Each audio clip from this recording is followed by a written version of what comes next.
আমাকে পশ্চিমবঙ্গ ছাড়তে হয়েছিল বলে খুব ব্যথিত হয়েছিলেন। আজকের এই প্রত্যাবর্তন দেখলে নিশ্চয়ই খুব আনন্দিত হতেন। একজন লেখককে নিজের ভাষার শহরে আসতে পুলিশের পাহারার প্রয়োজন হওয়াটাই আমাদের সময়ের এক বেদনাদায়ক সত্য। লেখকের জীবন রক্ষা করা শুধু একজন মানুষকে রক্ষা করা নয়, তার কথা বলার অধিকার, ভিন্ন মত প্রকাশের অধিকার এবং কলমের স্বাধীনতাকেও রক্ষা করা। আমি এমন একটা দিনের স্বপ্ন দেখি যেদিন কোনো লেখককে তার লেখার জন্য পুলিশের পাহারায় চলতে হবে না, কোনো মুক্ত চিন্তককে সত্য উচ্চারণের অপরাধে দেশ ত্যাগ করতে হবে না। আমার নিরাপত্তার দায়িত্ব নেওয়ার জন্য মাননীয় মুখ্যমন্ত্রী ও পশ্চিমবঙ্গ সরকারের প্রতি আমি আন্তরিকভাবে আবারও কৃতজ্ঞ। কৃতজ্ঞতা আনুগত্যের চুক্তি নয়, কৃতজ্ঞতার বিনিময়ে আমি আমার স্বাধীন চিন্তাকে বন্ধক দিই না, আবার মতভিন্নতাও আমাকে অকৃতজ্ঞ করে না। কোনো ভালো কাজের স্বীকৃতি দিতে দলীয় আনুগত্যের প্রয়োজন নেই। দ্বিমত প্রকাশ করতেও বিদ্বেষের প্রয়োজন নেই। আমি কোনো রাজনৈতিক দলের হয়ে এখানে কথা বলতে আসিনি, কোনো দলকে পরাজিত করতেও আসিনি। আমি এসেছি নারীর সমান অধিকার, মানবাধিকার, ধর্মনিরপেক্ষতা, যুক্তিবাদ, মুক্ত চিন্তা এবং বাক স্বাধীনতার পক্ষে কথা বলতে।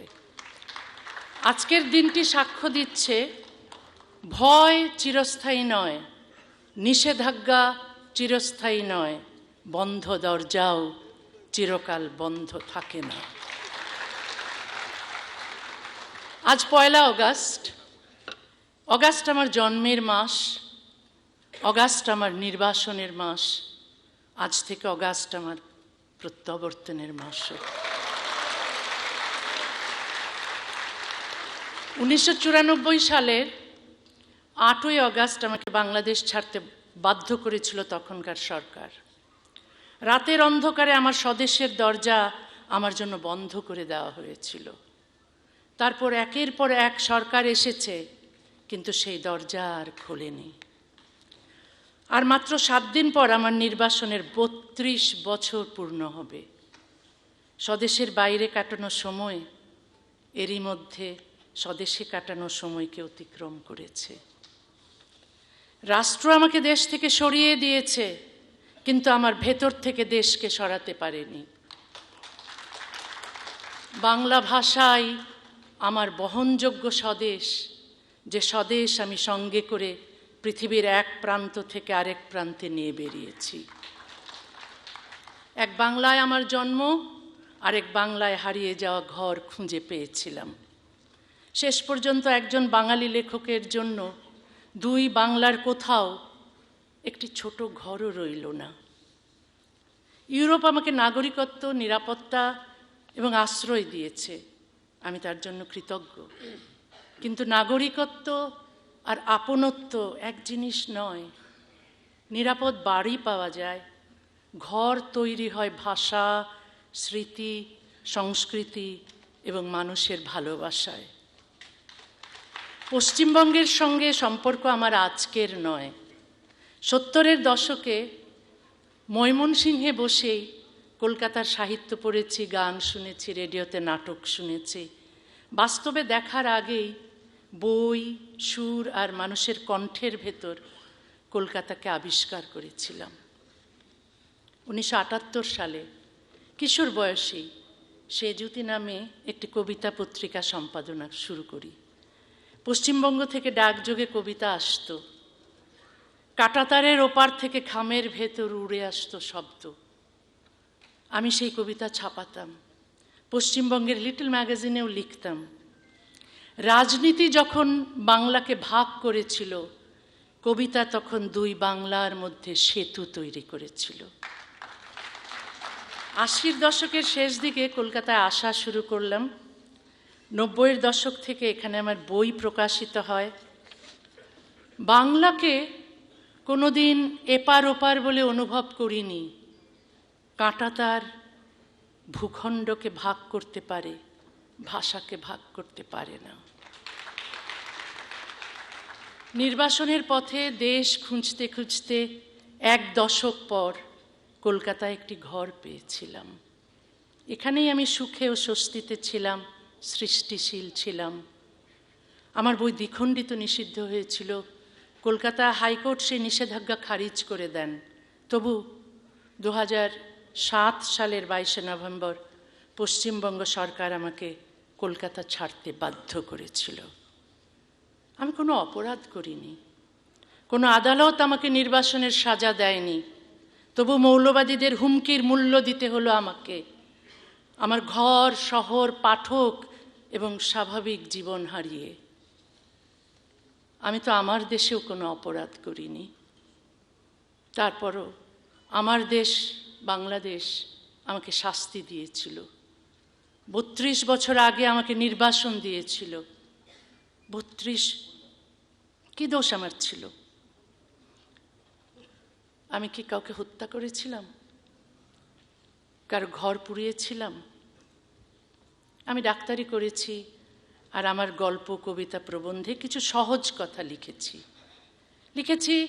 নারী ও পুরুষের সমান অধিকারের কথা, লিখেছি ধর্ম, বর্ণ, জাত বা লিঙ্গ পরিচয় নির্বিশেষে সবার সমান মানবাধিকারের কথা।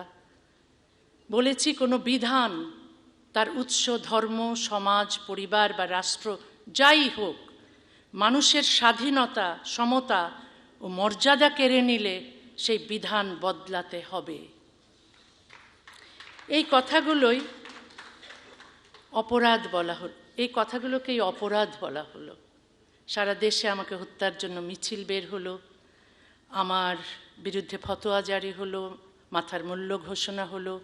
রাষ্ট্র আমার নিরাপত্তা নিশ্চিত করার বদলে আমার বিরুদ্ধে গ্রেফতারি পরোয়ানা জারি করলো, শেষ পর্যন্ত আমাকে দেশ থেকে বের করে দিল। আমার নির্বাসন নিছক একটি ব্যক্তিগত দুর্ঘটনা নয়, এটি রাষ্ট্রের একটি নৈতিক ব্যর্থতার ইতিহাস। রাষ্ট্র যখন নাগরিকের অধিকার রক্ষার বদলে ধর্মীয় হুমকির কাছে নতি স্বীকার করে, তখন শুধু একজন লেখক নির্বাসিত হন না, আইনের শাসনও নির্বাসিত হয়, ন্যায় বিচারও নির্বাসিত হয়, রাষ্ট্রের নৈতিক সাহসও নির্বাসিত হয়। আমাকে সরিয়ে দিয়ে রাষ্ট্র শান্তি প্রতিষ্ঠা করেনি। একজন নিরস্ত্র লেখকের অধিকার বিসর্জন দিয়ে সাময়িক নীরবতা কিনেছিল। একজন লেখককে সরিয়ে দিলে হয়তো একদিনের জন্য রাস্তা শান্ত হয়, কিন্তু রাষ্ট্র দুর্বল হয়, হুমকিদাতা শক্তিশালী হয়। সে শিখে যায় আরও জোরে হুমকি দিলেই রাষ্ট্র নত হবে। ভয়ের কাছে আপোষ শান্তি আনে না, পরবর্তী হুমকির ভিত্তি তৈরি করে। একটি সভ্য সমাজে একটি যুক্তির উত্তর আরেকটি যুক্তি, একটি বইয়ের উত্তর আরেকটি বই। কোনো মত অপছন্দ হলে প্রতিবাদ করুন, খণ্ডন করুন, পাল্টা লিখুন, কিন্তু লেখককে হত্যা করতে যাবেন না, কারাগারে নিক্ষেপ করবেন না, তার দেশ, ভাষা, পাঠক ও ঘর থেকে তাকে নির্বাসিত করবেন না। যে স্বাধীনতা শুধু নিজের পছন্দের কথার জন্য, তার নাম বাক স্বাধীনতা নয়। একটি সমাজের সভ্যতা বোঝা যায় তার অপ্রিয় ও অজনপ্রিয় মত কতটা নিরাপদ তা দিয়ে। মতভিন্নতা সভ্যতার স্বাভাবিক বৈশিষ্ট্য। মতের উত্তরে হত্যার হুমকি সভ্যতার পরাজয়। আমি কোনো মানুষের বিরুদ্ধে লড়াই করি না, আমি লড়াই করি অশুভ মতাদর্শের বিরুদ্ধে। সেই সব মতাদর্শের বিরুদ্ধে যেগুলো নারীকে পুরুষের অধীন করে, শিশুকে যুক্তির বদলে অন্ধ আনুগত্য শেখায়, ধর্মত্যাগ বা ঈশ্বরে অবিশ্বাসকে অপরাধ বলে এবং ভিন্ন ধর্ম ও ভিন্ন মতের মানুষকে ঘৃণা করতে বা হত্যা করতে শেখায়। আমি সব ধর্মীয় মৌলবাদের বিরোধী। ইসলামী মৌলবাদের বিরুদ্ধে আমি বেশি সরব কারণ শৈশব থেকেই একে খুব কাছ থেকে দেখেছি। ইসলামী আইনে নারীর বিরুদ্ধে বৈষম্য দেখেছি, অমুসলিম, নাস্তিক ও মুক্তচিন্তকদের ওপর নিপীড়ন দেখেছি, মানুষের ব্যক্তিগত জীবন, চিন্তা ও স্বাধীনতা নিয়ন্ত্রণ করতে দেখেছি, সারা বিশ্বজুড়ে জিহাদি উগ্রপন্থীদের সন্ত্রাস ও হত্যাকাণ্ড দেখেছি। তাই এর নাম স্পষ্ট করে বলি। আমি সব ধর্মের মৌলবাদকে এক কাতারে রাখি না। অন্যান্য ধর্মের মৌলবাদের কথা বলে ইসলামী মৌলবাদকে আড়াল করি না। যে অন্যায় যেখানে ঘটবে, যে মতাদর্শ তার জন্য দায়ী, তাকে তার নাম ধরেই সমালোচনা করি। সত্যকে ভারসাম্যের নামে অস্পষ্ট করা নিরপেক্ষতা নয়, বরং তা সত্যের সঙ্গে আপোষ। ইসলামের সমালোচনা মুসলমানের প্রতি বিদ্বেষ নয়। মানুষের অধিকার আছে, মতাদর্শের কোনো অধিকার নেই। মানুষকে রক্ষা করতে হবে, মতাদর্শকে প্রশ্ন করতে হবে। মুসলমানের শুভাকাঙ্ক্ষী হওয়া মানে তাদের ধর্মীয় শাসনের বন্দিত্বে রেখে দেওয়া নয়। আমি চাই মুসলিম সমাজে মুক্ত চিন্তার চর্চা বাড়ুক, যুক্তিবাদী ও ধর্মনিরপেক্ষ মানুষের সংখ্যা বাড়ুক, নারীরা পূর্ণ সমানাধিকার পাক, কারো মানবাধিকার লঙ্ঘিত না হোক। কোনো মতাদর্শই সমালোচনার ঊর্ধ্বে নয়। ইসলামের সমালোচনা করা বা ইসলাম সম্পর্কে সত্য কথা বলা মুসলমানের প্রতি বিদ্বেষ নয়, বরং মুসলিম সমাজের সংস্কার, বিবর্তন ও মানুষের মুক্তির জন্য এই সমালোচনা অত্যন্ত জরুরি। আজ বিশ্বের অধিকাংশ গণতান্ত্রিক সমাজে খ্রিস্ট ধর্ম, হিন্দু ধর্ম, ইহুদি ধর্ম, বৌদ্ধ ধর্ম, কোনো ধর্মই নীতিগতভাবে সমালোচনার ঊর্ধ্বে নয়। ধর্ম ও ধর্মীয় প্রতিষ্ঠানের সমালোচনা করেই এসব সমাজ বহু পুরনো বৈষম্য ও কুসংস্কার থেকে বেরিয়ে এসেছে। খ্রিস্টান বিশ্বে ইনকুইজিশন ছিল। ঈশ্বরের অস্তিত্বে সন্দেহ করলেই এককালে মানুষকে মেরে ফেলা হতো।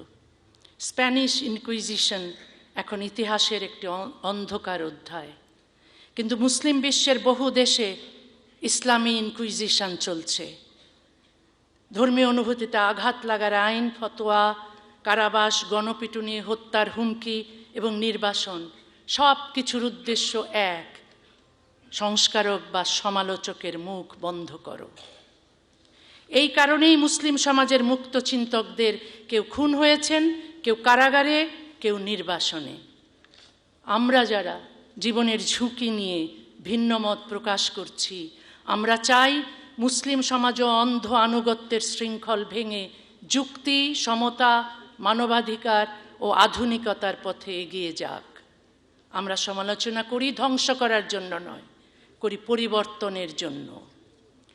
যে বিধান নারীকে পুরুষের যৌনদাসী হিসেবে গণ্য করে, অমুসলিমকে ঘৃণা করে, ইসলামের সংস্কারক বা সমালোচককে হত্যা করে, সেই বিধানকে প্রশ্ন করতেই হবে। আরও বেদনাদায়ক হলো, মুসলিম সমাজকে অন্ধকারে রাখতে শুধু ইসলামী উগ্রপন্থীরাই সক্রিয় নন, তথাকথিত প্রগতিশীল ও বামপন্থীদের একটি অংশ এই অচলাবস্থাকে রক্ষা করেন।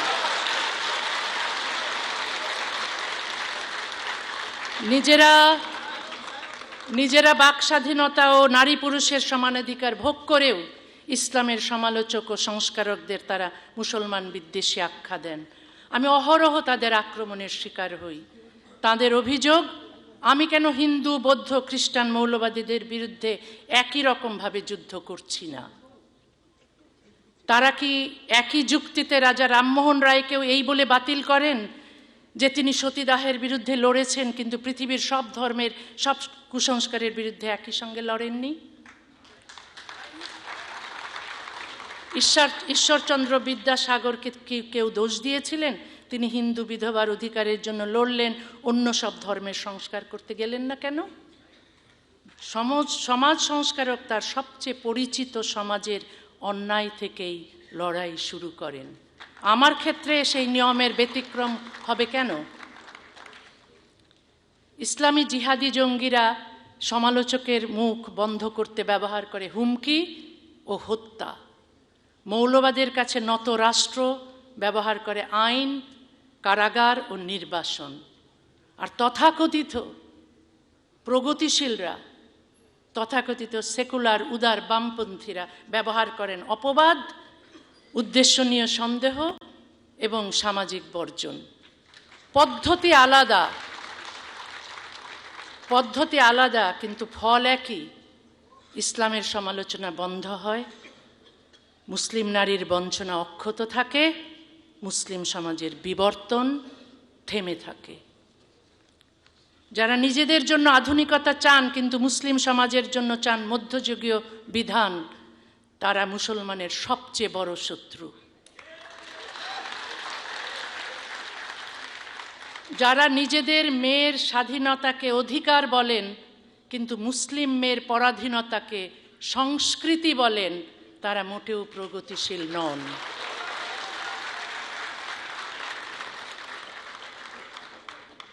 মুসলিম বিশ্বের বহু সমাজে এখনো সপ্তম শতাব্দীর সামাজিক বাস্তবতায় তৈরি নারী বিরোধী ও বৈষম্যমূলক বিধানকে চিরন্তন আইন হিসেবে মানা হয়।